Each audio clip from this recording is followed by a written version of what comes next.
Delante un viaje verdaderamente fascinante, un recorrido que va, literalmente, de lo más micro a lo macro. Vamos a explorar cómo una realización íntima, algo puramente interno e individual, acabó transformándose en una de las principales religiones del mundo a lo largo de más de 2500 años. Hablamos, por supuesto, de la asombrosa expansión de las enseñanzas de Siddhartha Gautama, el Buda. Así que vamos a desgranar este increíble efecto dominó que acabó moldeando continentes enteros. Vale, vamos a meternos de lleno en esto. Antes de que existieran los inmensos templos y las grandes rutas comerciales, todo empezó con la lucha visceral de un solo hombre.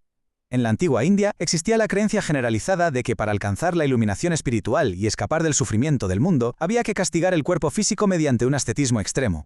O sea, llevar el cuerpo al límite.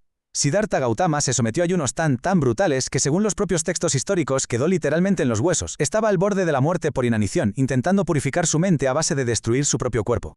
Y aquí es donde se produce una revolución total. Siddhartha se dio cuenta de algo fundamental. A ver, no se puede alcanzar un estado de claridad suprema si el cuerpo sencillamente se está apagando. El contraste fue absoluto. Decidió abandonar ese castigo extremo, aceptó un poco de arroz hervido y cuajada para recuperar sus fuerzas, y dio forma a lo que llamaría el camino medio. Fue un enfoque absolutamente revolucionario para la época. Encontrar la verdad absoluta, sí, pero sin destruir el vehículo físico que te permite buscarla. Una vez recuperadas sus fuerzas, se sentó bajo el famoso árbol sagrado, la higuera, o árbol Bo, y comenzó un proceso mental profundísimo. Y lo interesante es que este proceso siguió una secuencia muy clara. Primero, se apartó de los deseos sensoriales. Luego, logró silenciar ese ruido constante de ideas y reflexiones en la mente. Esto le llevó a un estado de pura atención y ecuanimidad, hasta finalmente superar por completo el apego a las formas materiales para alcanzar lo que los textos llaman el nirvana, o la iluminación completa. Esencialmente, descifró el código del sufrimiento humano desde dentro hacia afuera. Para que nos situemos, esta es nuestra hoja de ruta. 1. El despertar de un hombre. 2. Preservando la palabra. 3. El apoyo de los imperios. 4.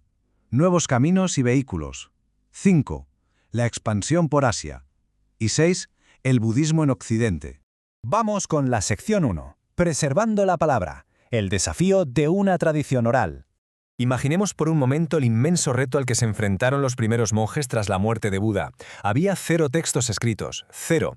¿Cómo se logra mantener unas enseñanzas filosóficas tan increíblemente complejas de forma perfectamente precisa? Pues la respuesta está en esta fascinante palabra sánscrita sangiti. El método fue la memorización comunal. Cientos de monjes se reunían para cantar y recitar los discursos y las reglas exactamente al mismo tiempo. Al hacerlo al unísono, si un monje se equivocaba en una sola palabra, los cientos restantes le corregían automáticamente por la pura inercia del coro. Fue una proeza de transmisión oral sin precedentes. Ahora, lo verdaderamente interesante aquí es cómo lograron mantener esto a lo largo de los siglos. Implementaron una red de seguridad a escala masiva. Estos célebres concilios budistas funcionaban como puntos de control para evitar el temido efecto del teléfono escacharrado. Apenas 3 meses después de la muerte de Buda, se reunieron para fijar la versión original. 100 años después, lo repitieron para atajar cualquier desacuerdo.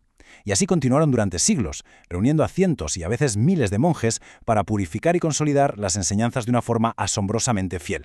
Pasamos a la sección 2, el apoyo de los imperios. La geopolítica entra en escena. Claro, los monjes cantando en monasterios son fundamentales, pero no bastan para cambiar un continente entero. Hace falta poder, recursos y mucha infraestructura. Y aquí aparece una cifra que es una auténtica barbaridad para el mundo antiguo, 9.600 kilómetros. Ese fue el alcance del emperador indio Ashoka en el siglo III a.C. Tras una guerra súper sangrienta, Ashoka se convirtió al budismo y usó todo el peso de su imperio para propagarlo. Financió monumentos y envió emisarios budistas hasta tierras helenísticas. Hablamos de distancias larguísimas, contactando con reyes griegos en lugares como Egipto, Macedonia e incluso el norte de África. Y claro, esta brutal colisión de culturas nos lleva a una pregunta de lo más intrigante. Resulta que los emisarios indios llegaron a reinos indogriegos que se habían fundado tras las conquistas de Alejandro Magno. El mismísimo rey griego Menandro I no solo apoyó esta filosofía, sino que los artistas de origen helenístico empezaron a representar visualmente a Buda. La pregunta obligada es, ¿qué pasa cuando la profunda filosofía india se cruza de lleno con el arte clásico griego? Pues el resultado es el alucinante arte greco-budista que surgió en la región de Gandhara.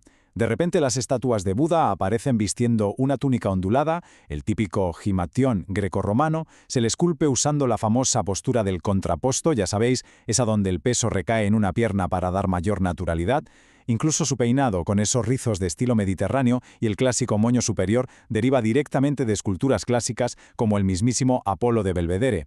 Es literalmente una de las fusiones artísticas más increíbles de toda la historia humana. Vamos con la sección 3. Nuevos caminos y vehículos, evoluciones filosóficas.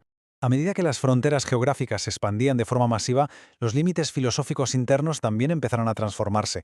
Entonces, el punto crucial aquí es entender esta división. Por un lado, tenemos la tradición theravada, que se adhiere con mucha firmeza a los textos más antiguos y pone todo el peso en el esfuerzo personal del monje para lograr su propia liberación individual del sufrimiento. Pero por otro lado, surge el Mahayana, o gran vehículo. Esta escuela introduce un cambio de paradigma espectacular, el ideal del bodhisattva. Hablamos de un ser que, aunque ya puede alcanzar la liberación definitiva, decide posponerla por pura compasión, para ayudar primero a todos y cada uno de los seres vivos. Básicamente pasamos de un objetivo individual a uno de salvación universal. Llegamos a la sección 4. La expansión por Asia, rutas comerciales y traducciones. Con estos poderosos vehículos filosóficos ya bien estructurados, arterias fundamentales del mundo antiguo como la Ruta de la Seda se encargaron de impulsar las enseñanzas hacia territorios completamente nuevos. Y esto ilustra a la perfección la extraordinaria plasticidad del budismo. Diferentes regiones adoptaron la escuela que mejor encajaba con su idiosincrasia. En China, arraigaron escuelas Mahayana, como el budismo Chan, que más tarde daría lugar al Zen en Japón. En Sri Lanka y el sudeste asiático, bajo el influjo del hijo de Ashoka, prosperó principalmente la disciplina original del Theravada. Y en el Tíbet floreció el Vajrayana, con su riquísima tradición esotérica. O sea, la filosofía se moldeó a la perfección a las necesidades de cada imperio y cultura. Pero ojo, porque nada de esto habría ocurrido sin un esfuerzo lingüístico verdaderamente monumental. Hubo que localizar todo este inmenso corpus filosófico a idiomas como el yotanés, el sogdiano, el uigur. Hasta tuvieron que inventar terminología nueva en chino, usando conceptos taoístas previos para que la gente local pudiera entender abstracciones indias tan complejas. Sin esta traducción masiva, sin este inmenso trabajo de adaptación, la filosofía jamás habría conseguido echar raíces tan profundas y permanentes a lo largo de toda Asia. Y así entramos en la sección 5, el budismo en Occidente, modernidad y alcance global. Damos ahora un salto gigantesco en el tiempo, hasta los siglos XIX y XX. La llegada de estas enseñanzas a Occidente fue básicamente una tormenta perfecta. Primero, un enorme interés por parte de eruditos europeos. Luego, tuvimos momentos históricos de resistencia anticolonial, como el famosísimo debate de Panadura en 1873, donde eruditos budistas defendieron su fe a nivel intelectual frente a misioneros cristianos, atrayendo todas las miradas del mundo. Si a esto le sumamos las enormes olas de inmigración asiática hacia América y posteriormente la triste pero clave diáspora tibetana, que esparció a grandes maestros por todo el mundo, tenemos como resultado un fenómeno global. Todo esto cristalizó en lo que hoy llamamos modernismo budista, un enfoque que conecta de manera sorprendente con la visión más racional y científica de Occidente. Y así llegamos al final de nuestra exploración, pero nos despedimos con una gran reflexión. Resulta casi mágico pararse a pensarlo. Un solo hombre, hace más de 2000 años, decide sentarse bajo un árbol para observar su propia mente con una honestidad implacable, buscando curar el sufrimiento humano. Y esa experiencia, silenciosa y totalmente interna, causa una onda expansiva increíble. Un efecto dominó que logra sobrevivir a cismas filosóficos, a la caída de inmensos imperios, viaja por la ruta de la seda, se traduce a decenas de idiomas y acaba integrándose plenamente en nuestras frenéticas sociedades tecnológicas actuales. ¿Cómo es posible que algo tan antiguo siga siendo tan relevante hoy en día?